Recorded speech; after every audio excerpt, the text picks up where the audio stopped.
wabarakatuh. A'udzubillahi minasyaitonirrajim. Bismillahirrahmanirrahim. Hamdan wa syukralillah. Salatu wa salaman ala Rasulillah. Amma ba'd. Yang terhormat para dewan juri dalam lomba dai dan daiyah virtual tingkat nasional, dan para pendengar yang berbudiman rahimakumullah, dan tak lupa pula kepada Fakultas Syariah dan Hukum UIN Wali Songo Semarang, Gwestu Asia. Pertama-tama marilah kita panjatkan rasa puji dan syukur atas kehadirat Allah Subhanahu wa taala yang mana telah memberikan kesehatan dan umur panjang di masa pandemi Covid-19 ini. Yang wajib kita syukuri dengan bacaan tahmid Alhamdulillahirabbil alamin. Kedua kalinya salawat serta salam tak lupa kita lantunkan secara bersama. Salatullah salamullah ala toha rasulillah. Salatullah salamullah ala yasin habibillah. Semoga dengan lantunan salawat tadi kita mendapatkan syafaat Nabi Agung Muhammad SAW. Amin, amin, ya robbal alamin. Para pendengar dan para penghuni surga dunia akhirat dan para pendengar yang soleh-solehah, subhanallah. Saya sampaikan bahwa pandemi Covid-19 ini tentu masih ada di muka bumi ini, termasuk juga yang ada di lingkungan sekitar kita. Pandemi Covid-19 ini merupakan ujian dari Allah Subhanahu wa taala untuk kita. Kita tidak boleh putus asa dan kita tidak boleh panik. Di dalam menghadapi pandemi Covid-19 ini, kita haruslah tetap tenang dan kita harus tetap waspada. Kata Ibnu Sina yaitu tenang. Tenang adalah separuh obat untuk kesembuhan, sedangkan panik adalah separuh dari penyakit. Kemudian Allah Subhanahu wa taala memberikan ujian ini sesuai dengan kemampuan hambanya. Tak mungkin Allah Subhanahu wa taala memberikan ujian atau cobaan ini di luar batas kemampuan hambanya. Hal ini tercuplik dalam Quran surah Al-Baqarah ayat 286. A'udzu billahi minasyaitonir rajim. Bismillahirrahmanirrahim. La yukallifullahu nafsan illa wus'aha. Wallahu a'lam bimuradihi.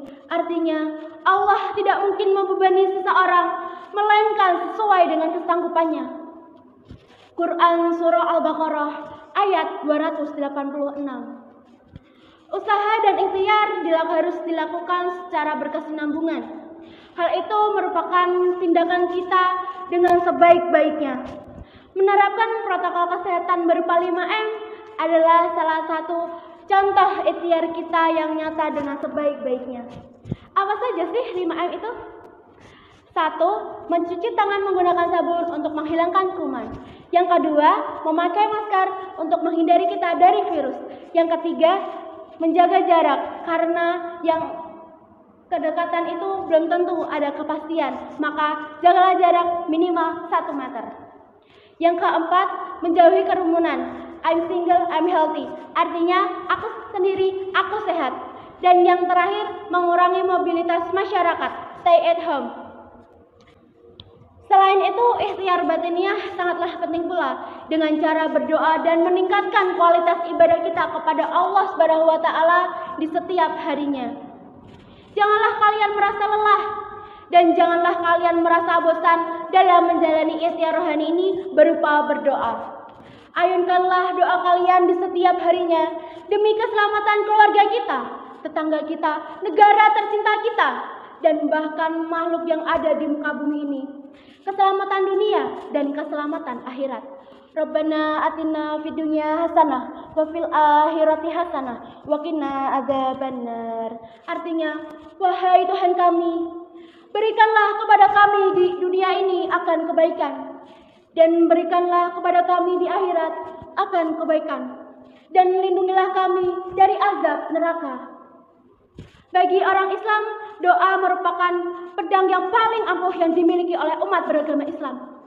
Kekuatannya dapat mengubah takdir Allah Subhanahu wa taala.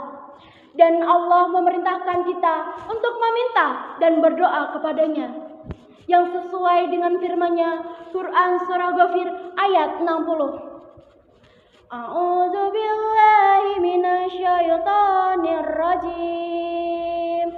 Bismillahirrahmanirrahim.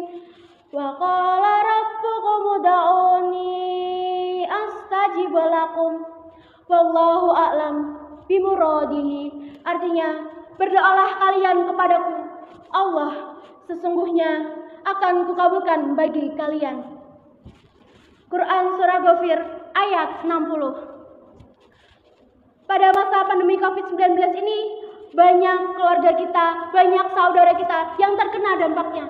Di antaranya banyak yang kehilangan mata pencaharian, karyawan banyak yang dirumahkan, dan pedagang pun banyak penurunan pembeli. Dan bahkan kita sendiri kehilangan orang yang kita sayangi. Selain dari hal ini, kita diberi pelajaran untuk menumbuhkan rasa sosial kita antar sesama. Dengan cara bagaimana? Dengan cara kita berbagi kepada mereka yang saling membutuhkan. Sebab harta yang saat ini kita miliki hanyalah titipan dari Allah Subhanahu wa taala. Maka harus dibersihkan demi kemaslahatan bersama. Demikian materi yang saya sampaikan, semoga bermanfaat untuk kita semuanya. Ikan lahan bawa papan, jika ada kesalahan mohon dimaafkan. Semoga kita selalu diberi kesehatan dan semoga pandemi 19 segera berlalu dan semoga kita segera bertemu. Akhirul kalam wal afu minkum. Wassalamualaikum warahmatullahi wabarakatuh.